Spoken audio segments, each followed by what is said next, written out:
Hey guys, welcome back to my YouTube channel. അപ്പോൾ YouTube channel തുടങ്ങിയപ്പോൾ തൊട്ട് എനിക്ക് വളരെ നിർണായകമായ ദിവസങ്ങളായിരുന്നു ഓരോ ദിവസവും. കാരണം എത്ര സബ്സ്ക്രൈബേഴ്സായി, എത്ര വാച്ചേഴ്സ് കംപ്ലീറ്റ് ആയിക്കൊണ്ടിരിക്കുന്നു, എത്ര വ്യൂസ് കയറി ഓരോ വീഡിയോസിനും ഇത് ചെക്ക് ചെയ്തുകൊണ്ടിരിക്കലായിരുന്നു എൻ്റെ ഓരോ ദിവസത്തെ പണി. ഒരു ദിവസം തന്നെ എനിക്ക് തോന്നുന്നു ഒരു വീഡിയോ പോസ്റ്റ് ചെയ്ത് കഴിഞ്ഞാൽ 3-4 പ്രാവശ്യം കയറി നോക്കി എത്ര വ്യൂസ് കയറി, എത്ര സബ്സ്ക്രൈബേഴ്സ് കയറി എന്നുള്ളത്.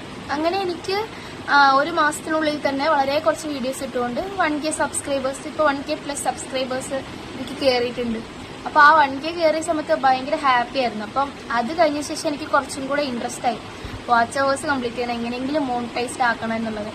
യൂട്യൂബ് ചാനൽ തുടങ്ങിയപ്പോൾ തൊട്ടും ഭയങ്കര വാശിയായിരുന്നു എങ്ങനെയെങ്കിലും ഒരു 1K സബ്സ്ക്രൈബേഴ്സ്, 1K+ സബ്സ്ക്രൈബേഴ്സ് കൂട്ടണം എന്നുള്ളത്. പക്ഷെ 1K എങ്ങനെയെങ്കിലും ആക്കി എടുക്കണം എന്നുണ്ടായിരുന്നു. പക്ഷെ 1K ആയതിനു ശേഷം പിന്നെ എനിക്ക് ഏറ്റവും വലിയ എയിം എന്ന് പറയുന്നത് വാച്ച് അവേഴ്സ് എങ്ങനെയെങ്കിലും കംപ്ലീറ്റ് ചെയ്യണം എന്നുള്ളതാണ്. അങ്ങനെ 4000 വാച്ച് അവേഴ്സിൽ 2000 വാച്ച് അവേഴ്സ് ഞാൻ കംപ്ലീറ്റ് ചെയ്തിരിക്കുകയാണ്. ഇനി 2000 വാച്ച് അവേഴ്സും കൂടി ഉണ്ടെങ്കിൽ എൻ്റെ യൂട്യൂബ് ചാനലിൽ മോണിറ്റൈസ്ഡ് ആവും ചാനൽ. അങ്ങനെ മോണിറ്റൈസേഷൻ ഓൺ ആയി കഴിഞ്ഞാൽ മാത്രമേ നമുക്ക് ഏർണിങ്സ് കിട്ടുള്ളൂ. അത് എല്ലാവർക്കും അറിയുന്ന കാര്യമല്ലേ.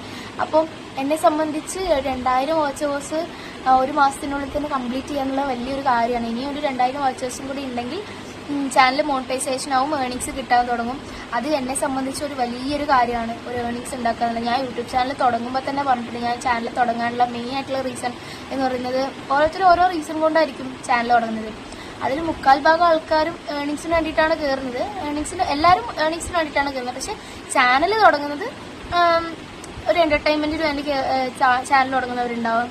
പല ടൈപ്പ് ഓഫ് കാര്യത്തിന് വേണ്ടിയിട്ടായിരിക്കും ഓരോരുത്തർക്ക് ചാനലൊക്കെ തുടങ്ങുന്നത്. പക്ഷെ ഞാൻ പറഞ്ഞിട്ടുണ്ട് എനിക്ക് എൻ്റെതായ ഫിനാൻഷ്യൽ സ്റ്റെബിലിറ്റി ഇല്ലാത്തത് കൊണ്ട് മാത്രമാണ് ഞാൻ ചാനൽ തുടങ്ങിയത് എന്നുള്ളത്. അപ്പോൾ കൊച്ചിനെ വെച്ചുകൊണ്ട് ജോലിക്ക് എവിടെയും പോകാൻ പറ്റില്ല. അപ്പോൾ എന്നെ സംബന്ധിച്ച് ഒരു ജോലിക്കൊന്നും പോകാതെ വീട്ടിലിരുന്ന് വീഡിയോസ് ചെയ്തുകൊണ്ട് ഒരു ഏർണിങ്സ് ഉണ്ടാക്കാൻ പറ്റുക എന്ന് പറയുന്നത് വലിയൊരു കാര്യമാണ്.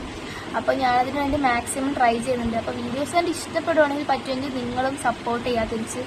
അതുപോലെ സബ്സ്ക്രൈബ് ചെയ്യാത്തവരുണ്ടെങ്കിൽ സബ്സ്ക്രൈബ് ചെയ്യുക, ഷെയർ ചെയ്യുക. അപ്പോൾ അഭിപ്രായങ്ങൾ നിങ്ങൾ കമൻറ്റ് ചെയ്യുക. എൻ്റെ വീഡിയോസ് കണ്ടിട്ട് നെഗറ്റീവ് ആണെങ്കിലും പോസിറ്റീവ് ആണെങ്കിലും കമൻറ്റ് ചെയ്യുക. അപ്പോൾ വീഡിയോ ഇഷ്ടപ്പെടുവാണെങ്കിൽ ലൈക്കും കമൻറ്റും സബ്സ്ക്രൈബും ചെയ്യുക. അപ്പോൾ ഇത്രേ ഉള്ളൂ. ബൈ.